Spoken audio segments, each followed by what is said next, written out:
How many of you here have personally witnessed a total eclipse of the sun? To stand one day in the shadow of the moon is one of my humble goals in life. The closest I ever came was over 30 years ago. On February 26, 1979, a solar eclipse passed directly over the city of But in the end, I couldn't get the time off work. Well, anyone who lives in Portland can tell you that the chances of catching the sun in February are pretty slim.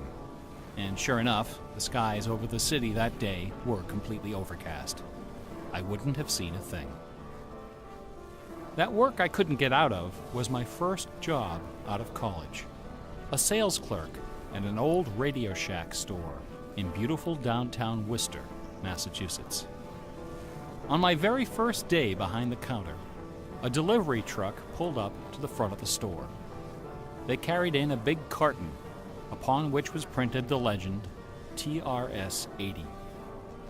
It was our floor sample of the world's first mass-market microcomputer. The TRS-80 Model 1 had a Z80 processor clocked at 1.7 MHz, 4,096 bytes of memory, and a 64-character black and white text display. The only storage was a cassette recorder. All this could be yours for the low price of $599. The store I was working in had seen better days. At one time, it had been near the center of a thriving commercial district. But like so many other New England cities, the advent of shopping malls had, by the early 70s, turned it into a ghost town. Worcester's solution to this problem was decisive, to say the least. The city's elders apparently decided that if they couldn't beat them, they would join them. And so, several square blocks at the heart of the city were bulldozed into oblivion, destroying dozens of family businesses, including the site of a pharmacy once operated by my great-grandfather. In their place was erected a vast 3-level shopping complex with cinemas and a food court. When the dust settled, only a few forlorn blocks of the old Worcester remained standing. My Radio Shack store was in one of those blocks. Then, to add insult to injury, Radio Shack opened a brand new location inside the shopping center, less than 500 feet from my store. So now patrons had a choice between a clean, well-lighted establishment with uniformed security and acres of convenient parking, or a shadowy hole in the seedy old office building next to an adult movie theater. Consequently, I had plenty of time to fool around with the new computer. I taught myself basic programming. Then I learned Z80 assembly. Both, of course, so that I could write games. I also created self-running animated demos, which ran all night in the store window for the edification of the winos who peed in our doorway. Strangely enough, the few customers we had didn't seem to be interested in our new computer, even after the 16K memory upgrade. In fact, most of the people who set off the buzzer on their way through the front door weren't there to buy anything at all. They were there to exploit a free promotion, which was the bane of Radio Shack employees for over 40 years. The Battery of the Month Club. The idea of this promotion was simple. Customers got a little red card upon which was printed a square for each month. 12 times a year, the lucky sales clerk got to punch out a square and give the customer one brand new AAA, AA, C, D, or 9-volt battery. Of course, customers weren't allowed to choose just any grade of battery. At the time of my employment, Radio Shack offered 3 different levels of battery excellence. First were the alkalines, powerful, long-lasting, and expensive, hanging behind the counter like prescription medication in gold-embossed blister packs. These were most certainly not available through the Battery of the Month Club. Next were the high-end lead batteries, sturdy, dependable batteries, moderately priced, and prominently displayed near the front of the store. These were also not available through the Battery of the Month Club. Finally, at the bottom of the barrel were the standard lead batteries. These were literally piled in barrels, cunningly located way at the back of the store, in a dark corner near the TV antennas. Remember TV antennas? Customers who came in looking for their free battery of the month had to walk the entire length of the premises, past the CB radios and stereo headphones and remote-controlled racing cars. Nothing would stop them. On the first day of every month, like clockwork, those customers came in waving their little red cards. I would look up from my programming and wave them to the back of the store. It didn't matter that the batteries were only worth 29 cents. It didn't matter that most of them were already half dead. They came, they grabbed. And as far as I can remember, not one of them ever paid for a damned thing. I was such a crappy salesman. I was young and foolish. I thought my education in game design was happening at the keyboard. I almost missed the lesson coming through the front door. Fortunately, I wasn't the only person fooling around with games on micros. All over the country, people like me were experimenting. Scott Adams was coding what would soon become the world's first commercial adventure game. Remember adventure games? My future employer, Infocom, was being founded, along with other legendary companies like Online Systems, Sirius, Personal Software, and SSI. Those were exciting times. Teenagers were making fortunes. Games were cheap and easy to build. The slate was clean. But in 1979, the biggest news in gaming had nothing to do with computers. On the morning of the autumn equinox, September 20th, a new children's picture book appeared in the stores of Great Britain.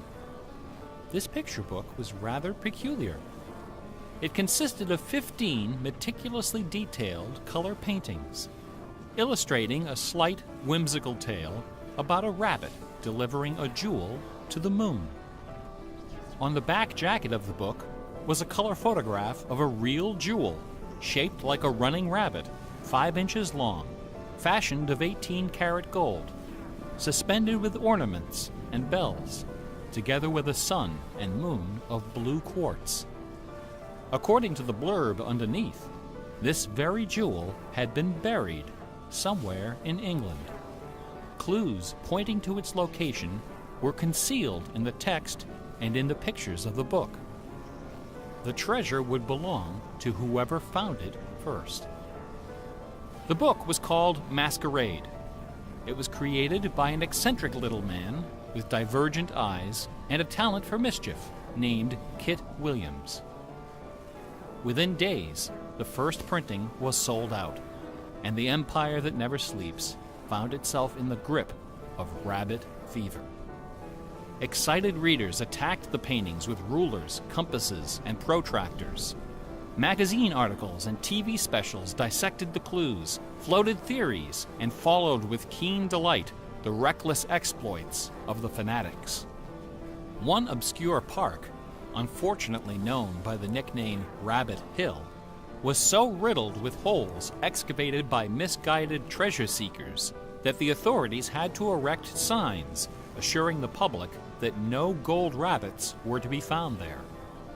Some hunters ended up seeking psychological counseling for their obsession. The craze leapt over the Atlantic Ocean and invaded America, France, Italy, and Germany.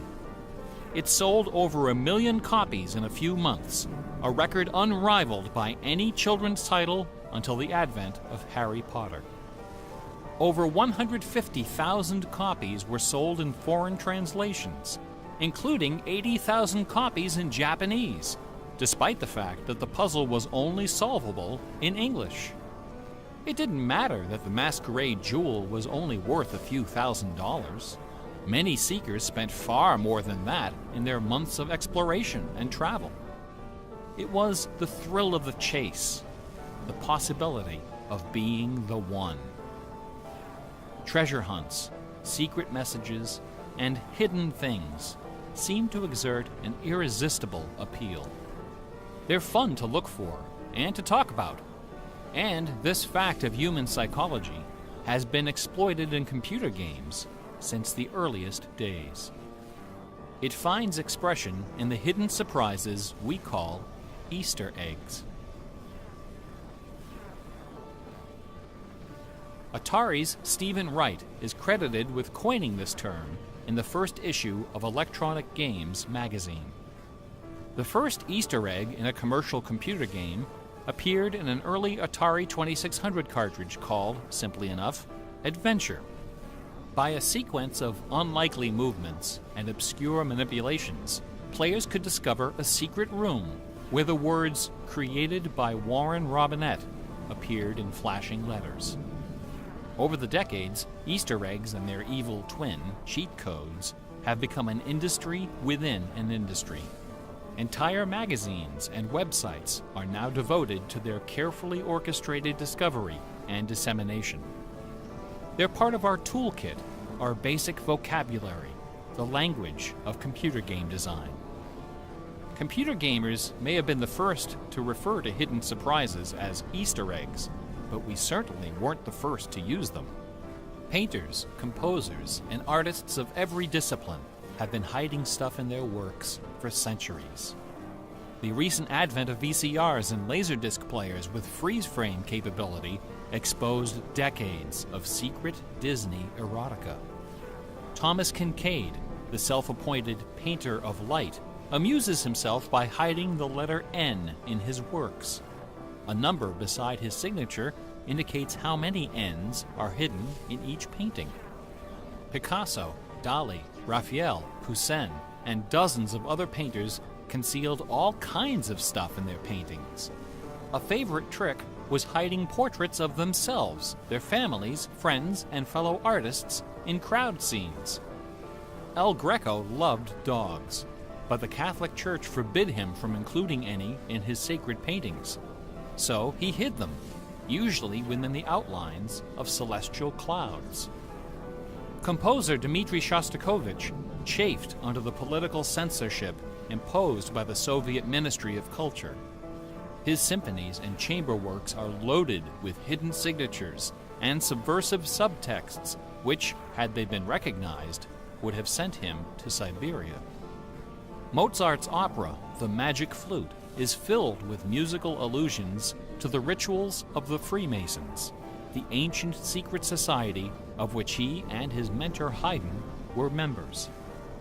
But the most famous purveyor of Easter eggs is that champion of the late Baroque, the ultimate musical nerd, Johann Sebastian Bach.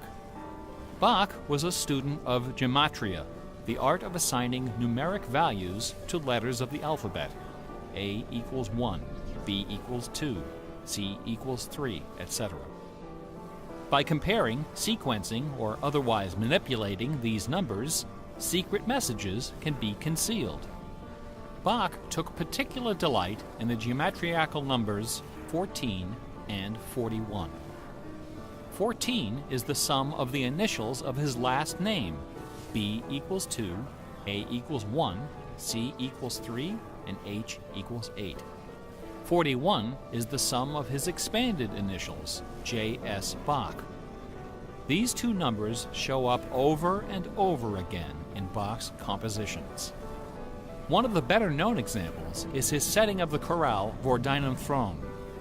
The first line of the melody contains exactly 14 notes, and the entire melody, from start to finish, contains 41. Another of Bach's favorite games was the puzzle canon. A canon is a melody that sounds good when you play it on top of itself, a little bit out of sync. Frere Jacques and Row, Row, Row Your Boat are familiar examples of simple two-voice canons. But a canon can employ any number of voices, and you don't have to play each voice the same way either. You can change the octave, transpose the key, invert the pitch, play it backwards, or any combination. Finding melodies that make good multi-voice canons is a fussy and difficult art, of which Bach was an undisputed master. Now, in a puzzle canon, the composer specifies the basic melody and the number of voices, but not the relationship of the voices. The student has to figure out the position and key of each voice, and whether to perform them inverted and/or backwards. Bach wrote quite a number of puzzle canons. The most famous, BWV 1076, is part of a fascinating story. One of Bach's students was a fellow by the name of Lorenz Misler, founder of the Society of Musical Science.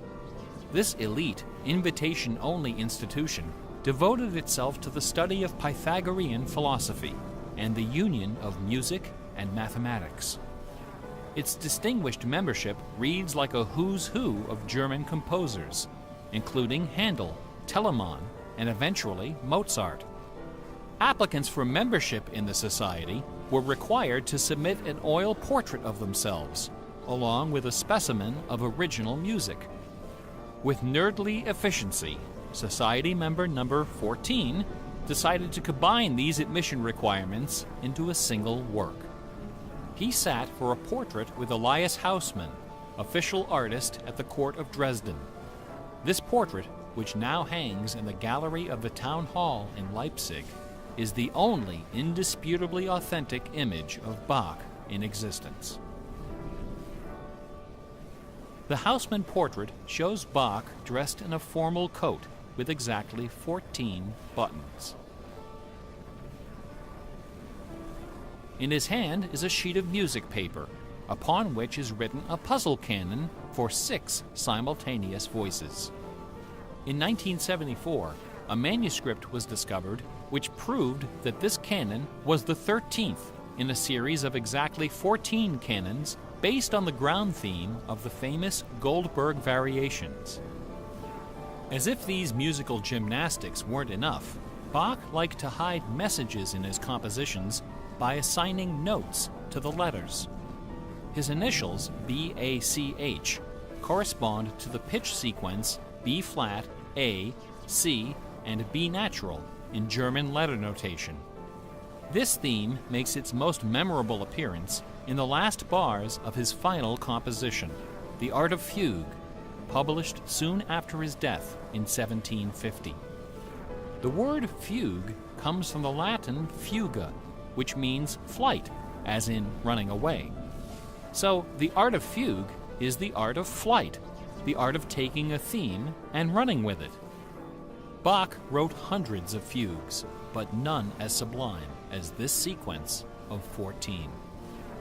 In the last and most complicated fugue in the series, the first and second sections develop normally. This is followed by the B-A-C-H signature, and then suddenly, without any warning or structural justification, the fugue stops, dead in its tracks.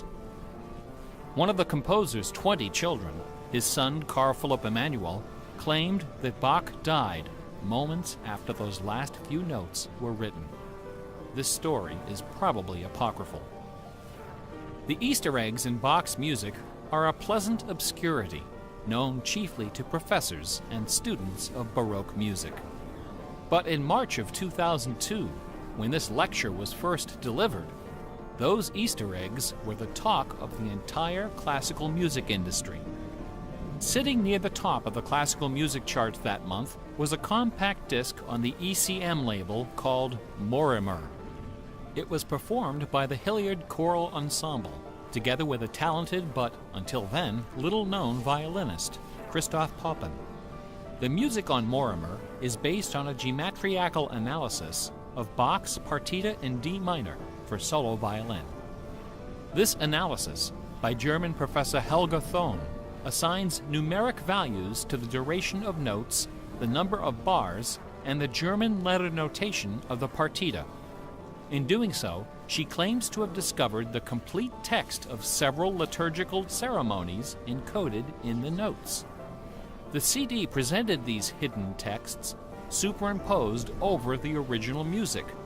The result was strangely melancholy, dark, haunting, and very, very popular. Quite a few music critics attacked this disc. They didn't buy Professor Thon's analysis. dismissing it as a combination of numerology and canny marketing. Their caution was not without basis. Numerology is a slippery slope down which many a fine mind has slid to its doom. Allow me to offer an amusing anecdote from my own experience. Back in the early 90s, before the internet took off, one of the more popular online bulletin board systems was a service called Prodigy. I bought an account on Prodigy so I could join a fraternal interest group and gossip with fellow members around the country. One day, a stranger appeared on our bulletin board. Right away, I knew we were in trouble. This fellow, whose name was Gary, began spouting all kinds of apocalyptic nonsense about worldwide conspiracies, secret societies, and devil worship. At first, we tried to be polite. We questioned his sources, corrected his histories, logically refuted his claims, and tried to behave in a civilized manner.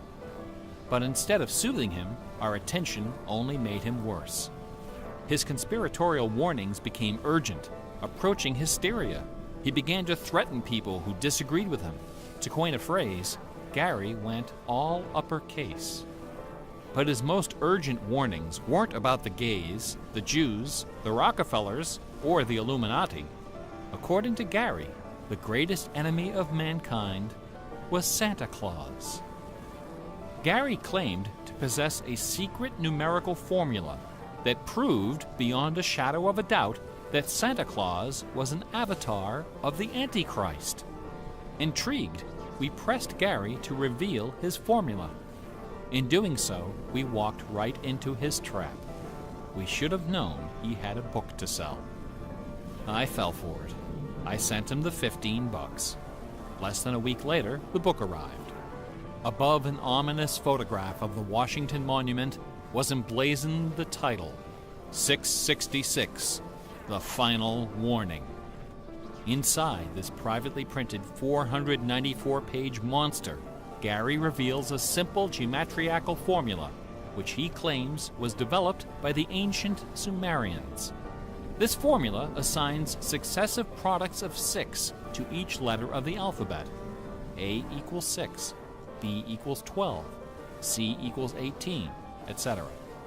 Imagine my dismay when I applied this ancient formula to the name Santa Claus and obtained the blasphemous sum of 666, the biblical number of the beast. I went on Prodigy and reported to the stunned members of our interest group that Gary was right after all. There could be no doubt that according to the unimpeachable wisdom of ancient Samaria, Santa Claus was the Antichrist. I then went on to point out several other names which, when submitted to Gary's formula, also produced the sum 666. Names like St. James, New York, and New Mexico.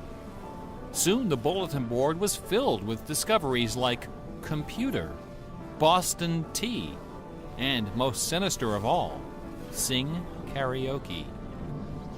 Gary left us alone after that. I got my $15 worth. But Gary is hardly the first person to connect secret codes to the Bible. People have been looking for Easter eggs in the Bible for hundreds of years. The Hebrew mystical tradition of Kabbalah can be described as a geometrical meditation on the Pentateuch, the first 5 books of the Old Testament. The advent of computers has made the application of numerology to the Bible fast and efficient. The latest spate of Bible searching was instigated by a book published in 1998 by Michael Drosnin, a former Wall Street Journal reporter. His book, The Bible Code, applied a skip cipher in which every nth character in a text is combined to form a message. By applying his skip cipher to the Hebrew text of the Old Testament, Drosnin claimed to have discovered predictions of World War II, the Holocaust, Hiroshima, the assassination of Yitzhak Rabin and both Kennedys, the moon landing, Watergate, the Oklahoma City bombing, the election of Bill Clinton, the death of Princess Di, and the comet that collided with Jupiter. He also found predictions of a giant earthquake in LA, a meteor hitting the Earth, and nuclear Armageddon, all scheduled to occur before the end of the last decade.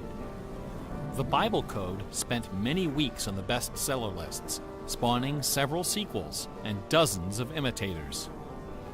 The Bible has certainly attracted its share of crackpots, but for the real hardcore egg hunters, nothing can rival the ingenuity, the tenacious scholarship, the stubborn zeal of those who seek the answer to the ultimate literary puzzle, a poisonous conundrum that has squandered fortunes, destroyed careers, and driven healthy, intelligent scholars to the brink of madness and beyond. Who wrote Shakespeare? The essays and books devoted to the Shakespeare authorship problem are sufficient to fill a large library. Several such libraries actually exist. Not even a day-long tutorial, much less an hour lecture, can begin to do justice to this complex, bizarre, and dangerously tantalizing story. Nevertheless, for the unacquainted, I will attempt to summarize the issue in a few paragraphs. The undisputed facts of Shakespeare's life and career could be scribbled on the back of a cocktail napkin. We know for a fact that a man named William Shakespeare was born in 1564 in or around the village of Stratford-upon-Avon. We know that he had a wife and at least 3 children. We know he bought property in Stratford, was involved in several lawsuits with his neighbors, and died there in 1616, aged 52. We also know that during those same years, a man with a last name similar to Shakespeare worked as an actor on the London stage, eventually becoming co-owner of some of the theaters there. We also know that about the same time, a number of most excellent poems and plays were published in London under the name Shakespeare. We do not know for a fact that the landowner in Stratford and the actor in London with a similar last name were one and the same man. We do not know for a fact that either man had anything to do with the poems and the plays. All we know is that those poems and plays have, in the 400 years since their composition, come to be regarded as a pinnacle of Western culture. The works attributed to Shakespeare appear to have been written by a man or woman who knew something about just about everything. They're filled with references to mythology and classic literature, games and sports, war and weapons of war, ships and sailing, the law and legal terminology, court etiquette, statesmanship, horticulture, music, astronomy, medicine, falconry, and, of course, theater. Therein lies the problem. How could a farmer's son of uncertain schooling, from a mostly illiterate country village, a man of practically no account at all, wield such encyclopedic learning, with so much eloquence and wit, so much wisdom and human understanding? For the first 150 years, nobody questioned the traditional history of the bard. Then, in the late 18th century, Reverend James Wilmot, a distinguished scholar who lived just a few miles north of Stratford, decided to write a biography of the famous playwright. Dr. Wilmot believed that a man as well educated as Shakespeare must have owned a fairly extensive library, despite the fact that not a single book or manuscript is mentioned in his will. Over the years, he speculated, some of those books must have found their way into local collections. And so, the good Reverend Doctor scoured the British countryside, taking inventory of literally every bookshelf within 50 miles of Stratford. Not a single book from the library of William Shakespeare was discovered. Neither were there found any letters to, from, or about Shakespeare. Furthermore, no references to the folklore, local sayings, or distinctive dialect of the Stratford area could be found in any of Shakespeare's writings. After 4 years of painstaking research, Dr. Wilmot concluded, to his own dismay, that only one person contemporary with Shakespeare of Stratford had ever demonstrated the wide-ranging education and expressive talent needed to compose those poems and plays.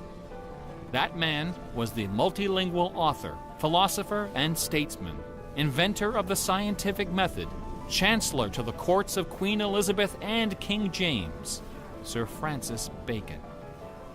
Dr. Wilmot never dared to publish his theory, but before he died, he confided it to a friend, James Cowell, who, in 1805, repeated it to a meeting of the Ipswich Philosophical Society.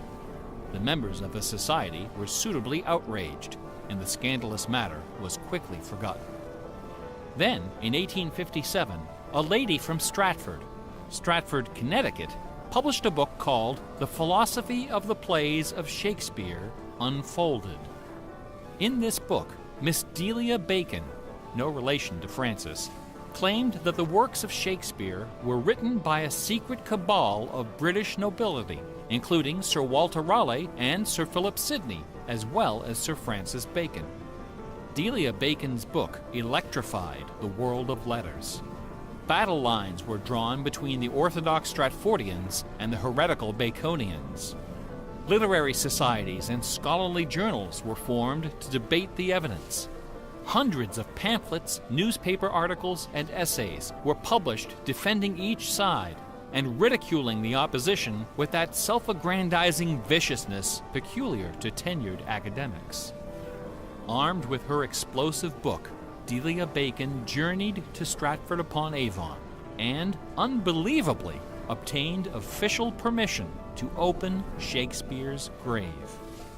However, when the moment came to actually lift the stone, Delia's self-doubt precipitated a catastrophic nervous breakdown. She later died penniless in a madhouse. Around 1888, things began to get a bit out of hand.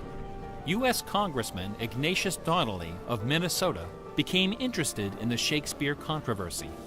One day, browsing through his facsimile copy of the First Folio of 1623, he noted that the word bacon appeared on page 53 of the Histories and also on page 53 of the Comedies.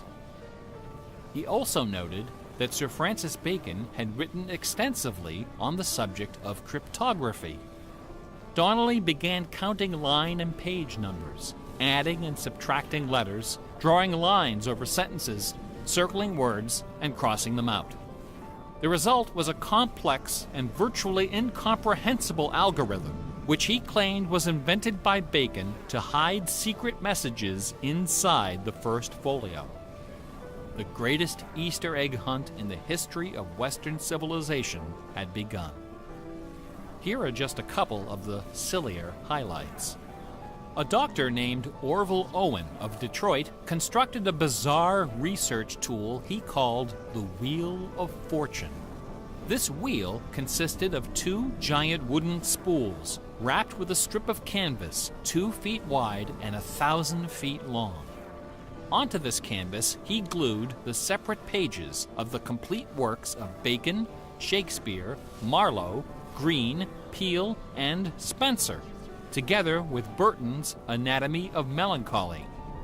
By cranking the spools back and forth, Dr. Owen could quickly zip across the pages in search of clues and cross-references. Employing a large team of secretaries and stenographers, Owen claimed to have uncovered a complete alternative history of Elizabethan England, as well as several entirely new Shakespeare plays and sonnets. Listen to this hidden verse, supposedly penned by the mighty bard himself, which inspired Dr. Owen to build his Wheel of Fortune.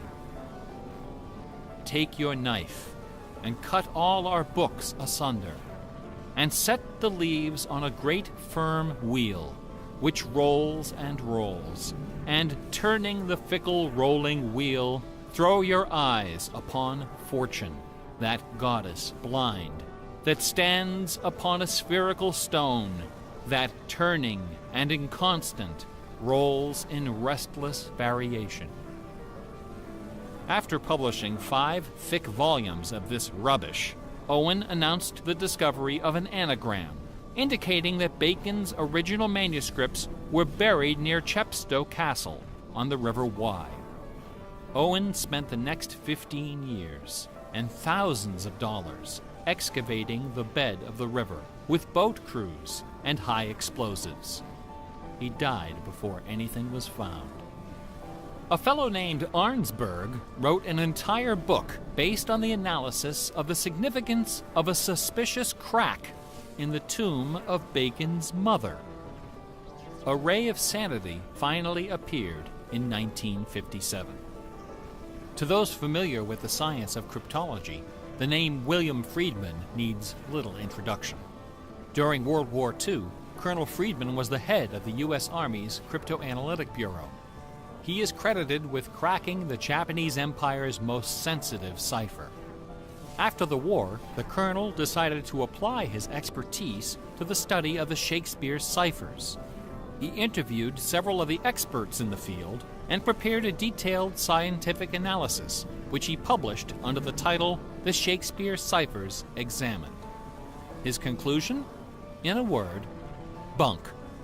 According to the standards of cryptologic science, not one of the hidden messages purportedly discovered in Shakespeare's works was plausible. The rules used to extract these messages from the texts were non-rigorous, wildly subjective, and unrepeatable by anyone except the original decipherer. The people involved were not being dishonest. They were channeling their preconceptions.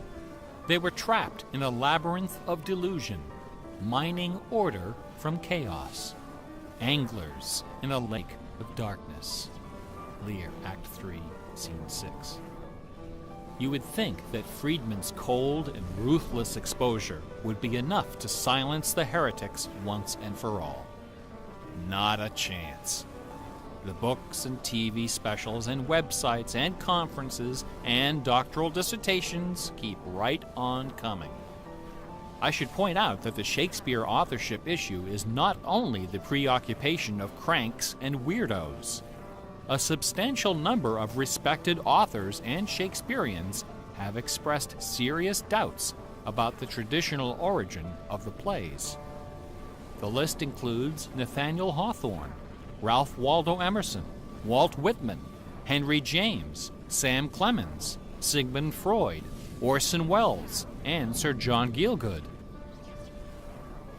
Living skeptics include the artistic director of the New Globe Theatre, Mark Rylance, Michael York, Derek Jacobi, Kenneth Branagh, and even that most revered and scholarly of contemporary Shakespearean actors, Keanu Reeves. The current leading candidate for the authorship is Edward de Vere, the 17th Earl of Oxford, a theory first proposed in 1920 by an English schoolmaster with the unfortunate name J. Thomas Looney. What is it about Bach, the Bible, and the works of Shakespeare that inspires this intense scrutiny? Nobody's looking for acrostics in Chaucer or Keats. There are no hit CDs of the secret chorales of Wagner or Beethoven. For the answer, we need to recognize the unique roles which the Bible and Shakespeare have played in the development of Western culture. No other single work of literature has influenced modern English more than the translation of the Holy Bible published in 1611 under the auspices of King James I. The King James Bible exemplifies the meaning of the word classic.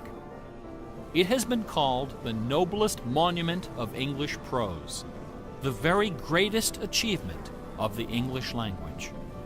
It has served as an inspiration for generations of poets, dramatists, musicians, politicians, and orators. Countless people have learned to read by repeating the phrases in this, the only book their family possessed. Our constitutions and our laws have been profoundly shaped by its cadences and imagery. But even the glory of the King James Bible, compiled by a committee of 46 editors over the course of a decade, pales before the dazzling legacy of the Swan of Avon. The lowest estimate of Shakespeare's working vocabulary is 15,000 words, more than 3 times that of the King James Bible, and twice the size of his nearest competitor, John Milton. His poems and plays were written without the aid of a dictionary or a thesaurus. They didn't exist yet. It was all in his head. When Shakespeare had a thought for which Elizabethan English had no word, he invented one. The Oxford English Dictionary lists hundreds of everyday words and phrases which made their first appearance in the pages of the Bard.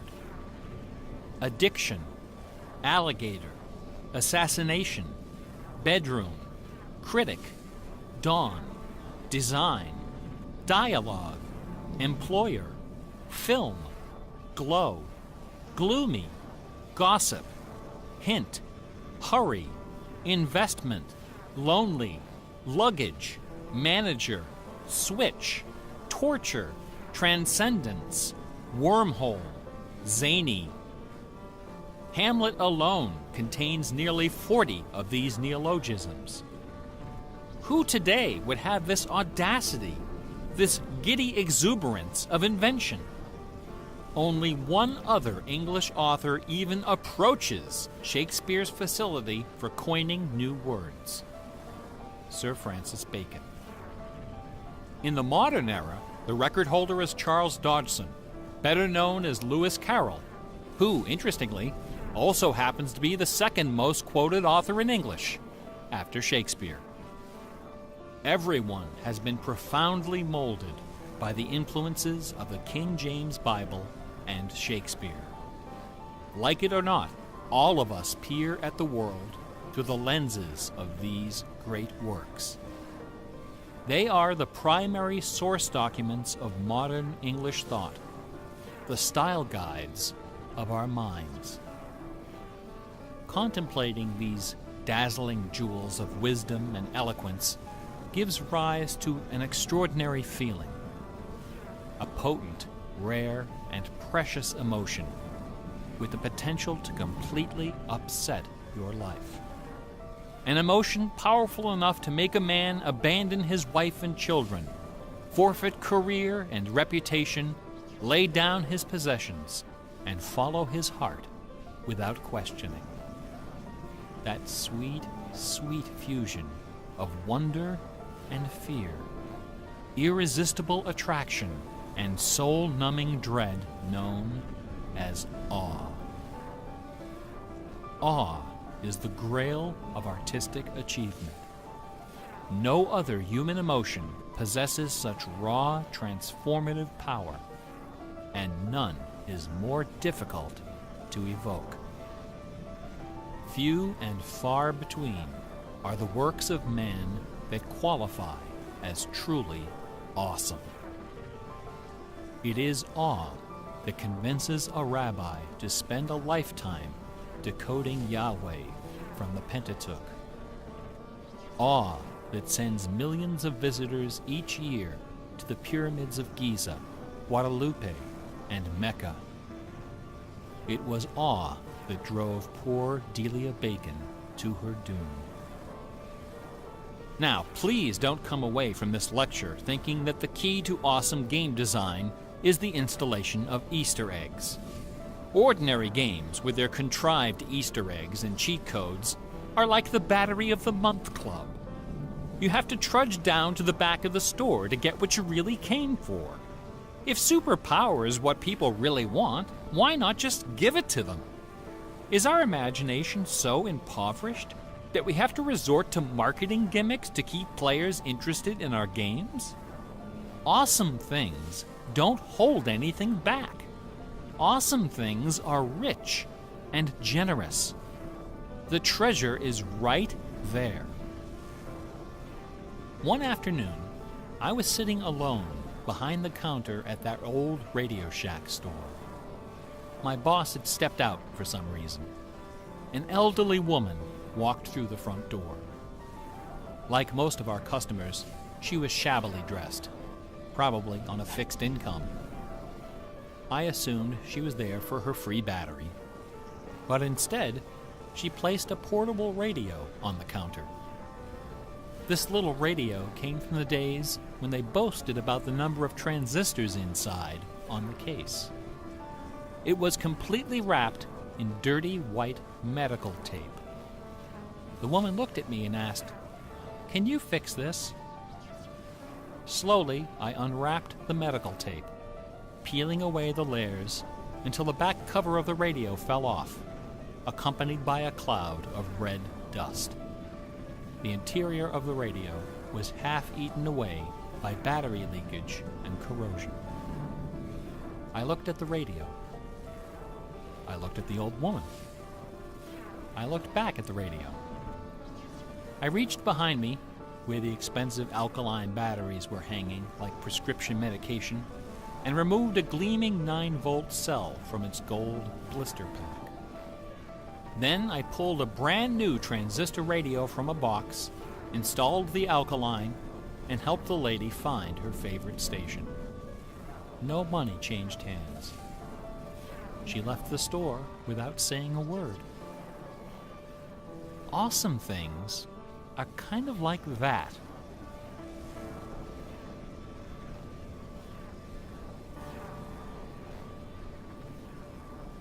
Bach offered his students very specific insight into the source of awe. In addition to BACH, 2 other sets of initials are also associated with Bach's music. These initials are not hidden in the notes. Instead, they're scrawled right across the top of the manuscript for the whole world to see. The initials are SDG and JJ.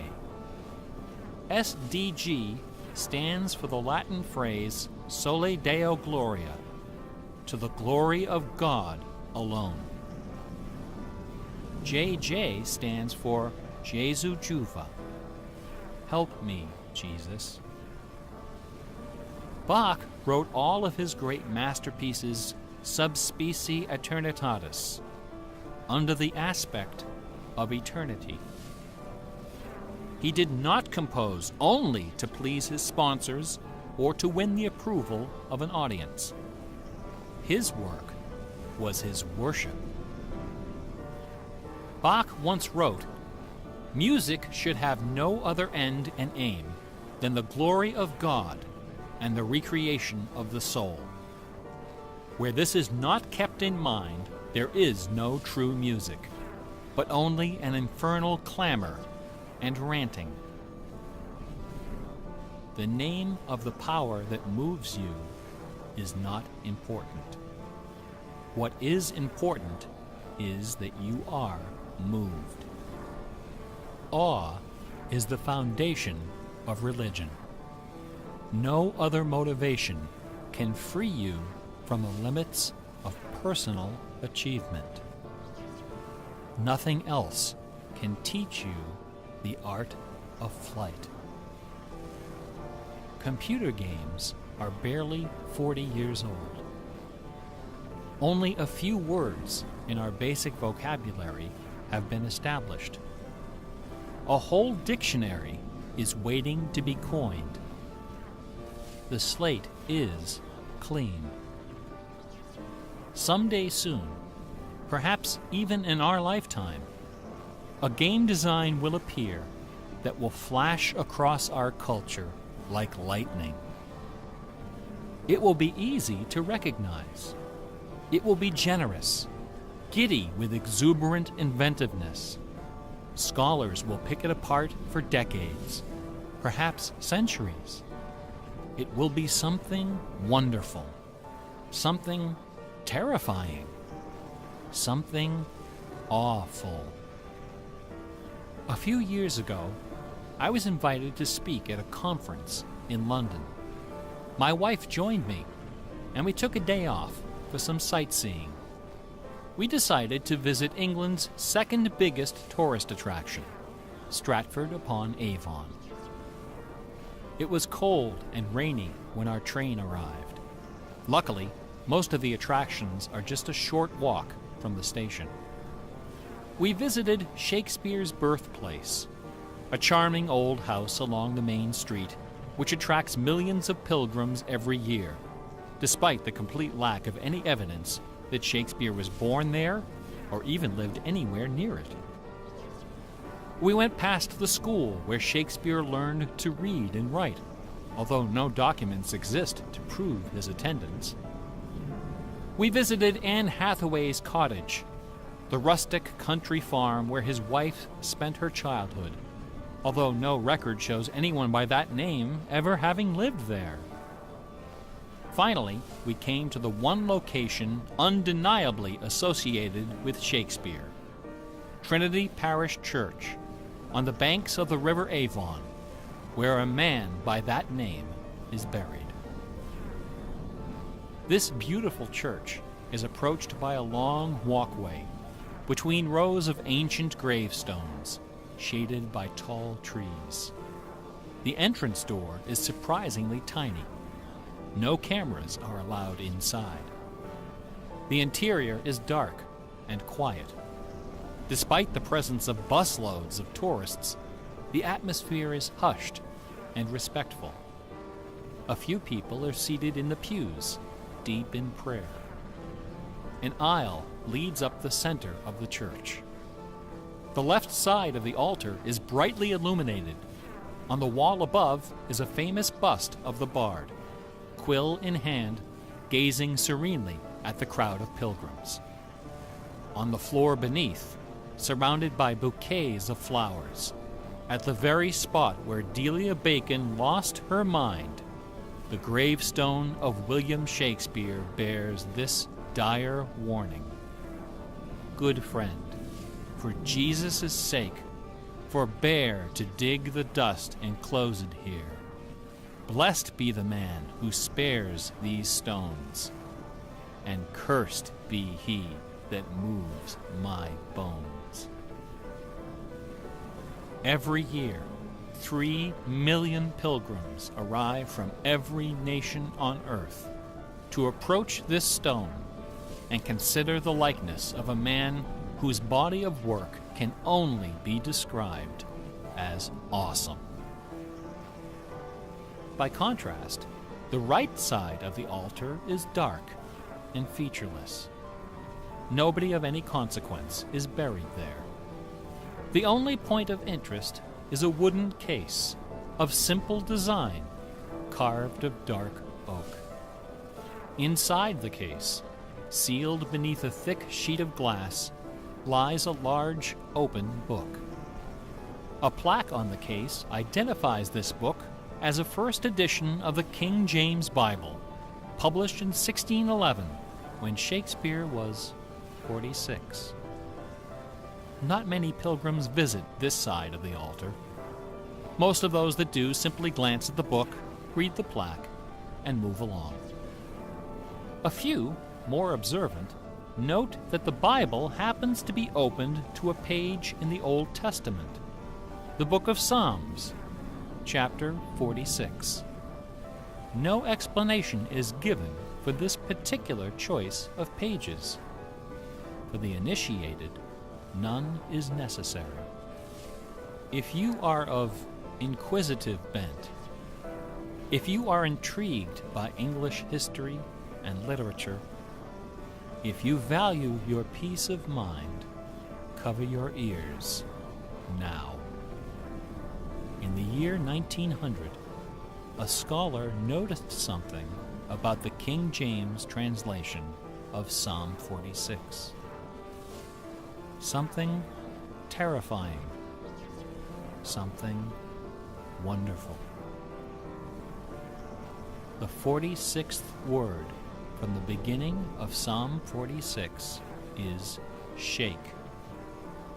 The 46th word from the end is spear. There are only 2 possibilities here.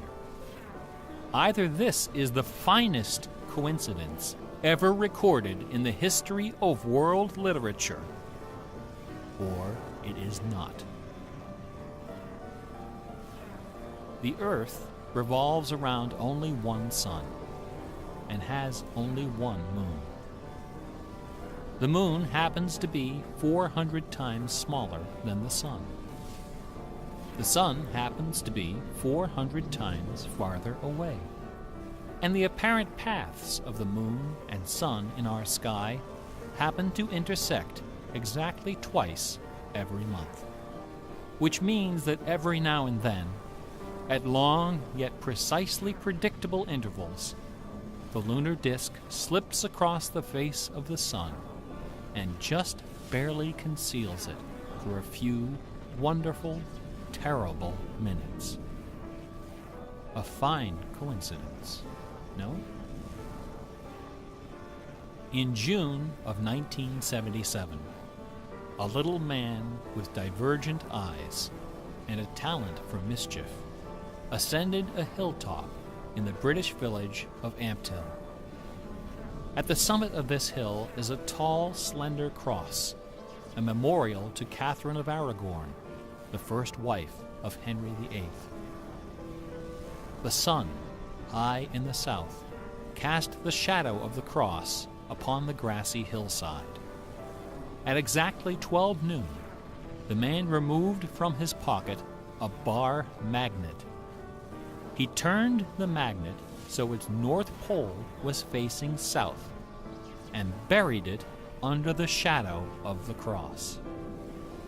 2 years later, a few hours before the publication of his first book, the man returned to that hillside, this time in the dead of night. He used a compass to locate the magnet he had buried. In that same place, he dug a hole in the ground and placed inside a ceramic container inscribed with the following words: "I am the keeper of the jewel of masquerade, which lies waiting safe inside me. You